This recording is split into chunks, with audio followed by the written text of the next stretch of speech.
예, 그렇습니다. 근데 이제 개혁신당에서 나오셨으니까 개혁신당 얘기도 안 다룰 수가 없을 것 같아요.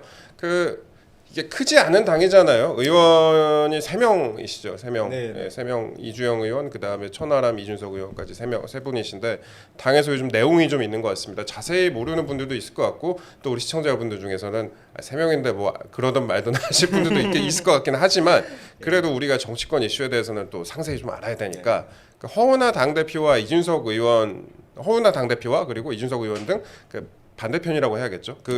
상호간의 다툼의 원인이 뭡니까? 이게 뭐 남의 당 얘기할 땐 좋았는데 우리 당 이야기를 하려고 하니까 마음이 좀 무겁습니다. 이게 가볍게 이야기할 수 있는 부분은 아니지만, 네.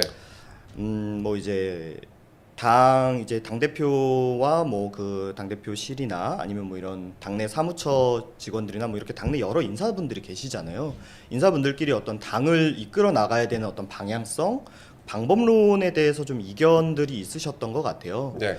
근데 이제 이런 부분을 조율하는 과정에서 뭐 몇 가지 뭐 오해들도 조금 생긴 것 같고, 이게 결국엔 그래서 바깥으로 문제가 비화된 것 같은데, 뭐 얘기하신 대로 저희가 그렇게 규모가 크지 않은 당이기 때문에 서로 간에 소통을 하는 게 뭐 지금까지는 뭐 몇몇 가지 시스템적인 문제로 이루어지지 못했던 것이 어쨌든 오히려 문제가 비화됨으로써 그 필요성을 느끼고 있기 때문에 금방 소통을 이뤄내고 또 수습을 할 거라고 저는 생각을 합니다. 그리고 예. 또 그렇게 되어야 하고요.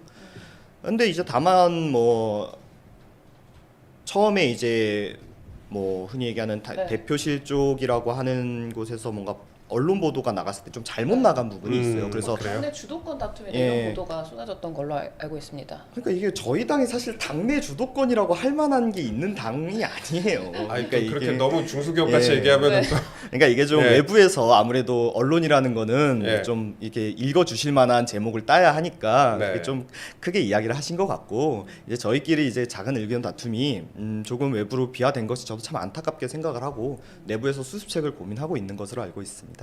예, 일단 그렇게 말씀하셨고 제가 조금만 부연 설명드리면 허은하 대표가 뭐 SNS를 통해서 자신의 리더십 부족을 언급을 하면서도 그렇게 사과를 하면서도 또 절차적 정당성을 또 강조를 했더라고요. 이준석 의원은 어제 SNS에 멀쩡한 사람들 악마화하는 분위기로는 대선이나 정치 일정에서 국민께 좋은 모습 보이기 어렵다 하면서 강력 대응할 방침을 밝혔다고 하는데 일단 앞으로 어떻게 될지 좀 지켜봐야 될 것 같습니다. 예. 근데 이게 뭐 허 대표님께서 스스로 뭐 리더십에 대해서 그렇게 뭐 반성을 하고 하신 거는 이게 좋은 모습입니다만은 네.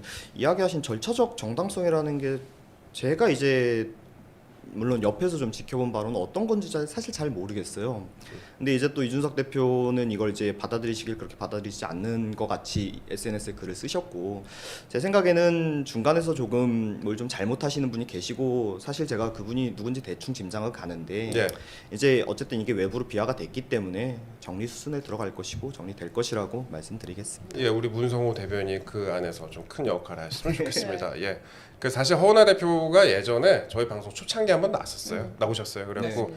그때 뭐 그때 우리- 제가 모시고 왔어요. 그랬었어요. 아. 예. 밖에 저기 있었죠, 그래서. 그때 그랬고 굉장히 열심히 홍보 활동하셨던 그때 기억이 나는데 그런데 이제 뭐 당시에 이준석을 대통령 만들 사람이 본인이다. 그때 뽑아달라 이렇게 말씀하셨던 기억이 납니다. 그리고 당 지지율이 그런데 지금 5%를 넘지 못해요. 그래서 이런 내용에 대해서 어떻게 매듭지어야 하느냐라는 고민도 좀 있을 것 같습니다. 예. 저는 오히려 전화위복이 될 거라고 생각을 하는 게, 이게 어쨌든 이준석 의원이 이제 대선 이제 선언을 한 거지 않습니까? 예. 근데 이게 정말 대선 국면에 가서까지 뭔가 해결되지 못하고 골맞다 그때 터졌더라면 더 안 좋은 것인데, 흔히 얘기하는 비온 뒤에 땅은 굳는다고 이 김에 오히려 이런 잘못됐던 부분이나 오해가 있었던 부분을 해결하면 오히려 우리 당의 전화위복이 전 될 수 있을 거라고 생각합니다. 저 그리고 개인적으로 하나 여쭤보고 싶은 게 네. 개혁신당은 보수에 가까운 당인가요? 저는 그렇다라고 생각을 하는데, 예. 우리 이제 개혁신당도 창당 과정에서 뭐 여러 가지 합당이나 인사들이 그렇죠. 합류하면서 구성원들이 좀 다양해졌잖아요.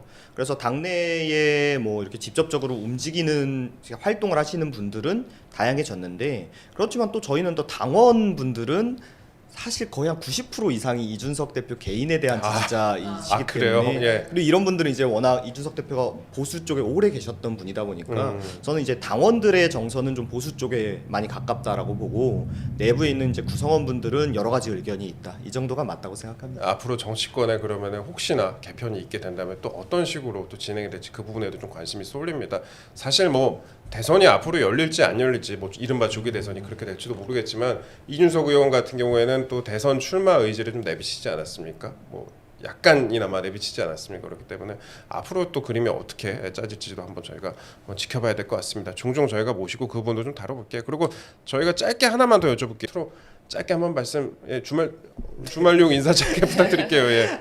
지금 이제 연말이니까 예. 뭐 원래대로라면 정말 풍성하고 뭔가 축제 분위기여야 될 시즌인데 예. 지금 여러 가지 국가의 뭐 급작스러운 일들이 많이 일어나면서 뭐 많이 침울한 분위기도 있습니다. 그렇지만 결국에는 아까 말씀드린 바와 같이 뭐든지 비온 뒤 땅은 굳는 것이고 그러고 나서 전화해보게 되어서 더 좋은 방향으로 나갈 수 있는 것이기 때문에 국민 여러분들께서도 희망 잃지 마시고 좋은 연말 되시기 바랍니다. 예, 감사합니다. 저희 뉴스캐비는 오늘 준비한 내용은 여기까지고요.